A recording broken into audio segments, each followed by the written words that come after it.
Thank you, Governor Pillen, for your outstanding remarks and for joining us today to honor a great trooper, a dedicated public servant, and a friend. I want to say a very special thank you to the hundreds of law enforcement officers from around the country who have come here today to pay respects to Trooper McAcy, to show love to his family, and to stand in solidarity with Kyle's friends and colleagues of the Nebraska State Patrol. Sitting here today are those who knew and loved Kyle best. His parents, Kevin and Teresa, siblings Colin and Bethany, and their spouses, his fiancée Spencer,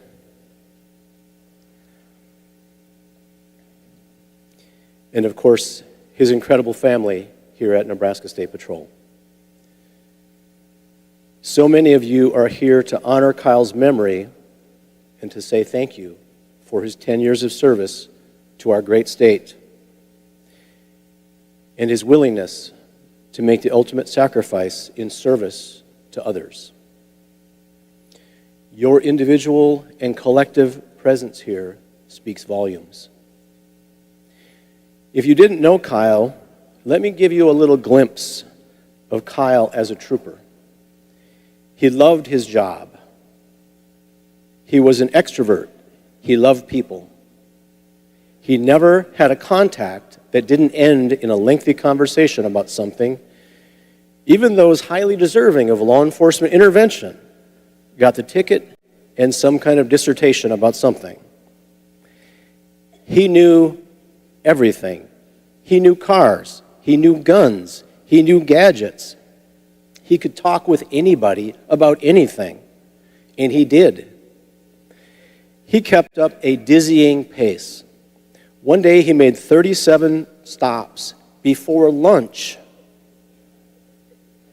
This was normal.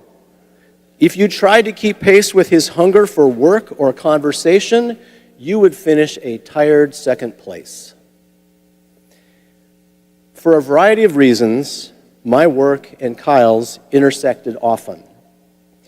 He wasn't bashful about sharing his opinions about the job. Remember, he loved his job, and he wanted everyone else to love it too.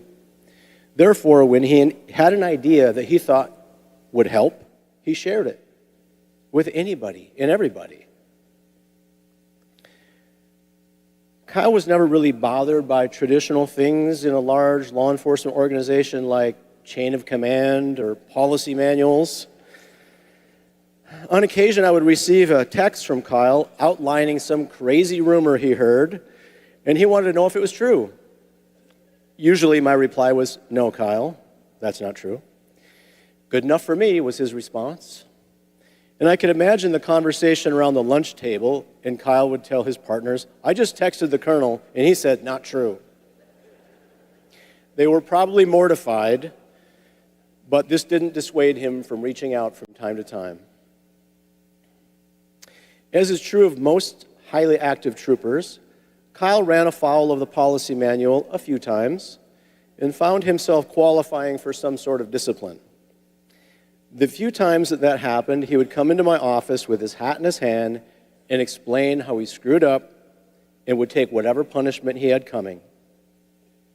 He always held himself to a high standard and never wanted to put this uniform or this agency in a bad light. Kyle could laugh at himself, make you laugh at yourself, and in the spirit of good teamwork, get everyone else laughing at each other. So many of us will miss Kyle's laugh, his infectious personality, and his genuine love for others. If you did not know Kyle, you missed out on a little bit of life. Kyle was so helpful in caring for Trooper Jerry Smith's family when we lost Jerry in 2019. Kyle and Jerry had been campmates. There are so many stories of the Army veteran, seasoned Jerry Smith and the young 21-year-old Kyle working together to make it through camp. I remember the day that we lost Jerry. As I hurried to the airport, Kyle called me. He wanted to tell me about the Smiths and how close he was to them. By the end of the call, Kyle was consoling me instead of the other way around. In the following years, I would drop in on Karen Smith, Jerry's widow, whenever I made it to Scotts Bluff. We always ended up talking about Kyle.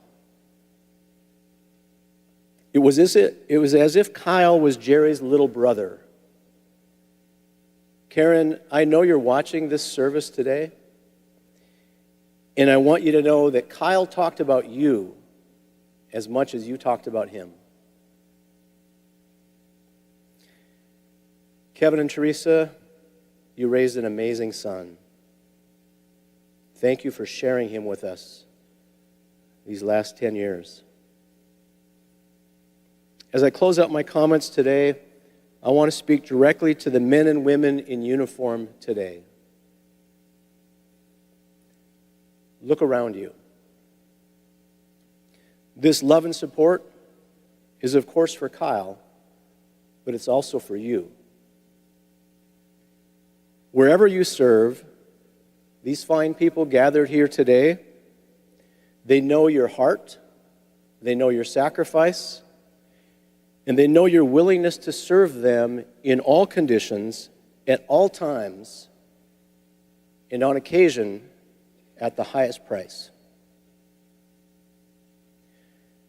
Thank you for your service and for representing your uniform to the highest. You are the best of us, just like Kyle was. Thank you.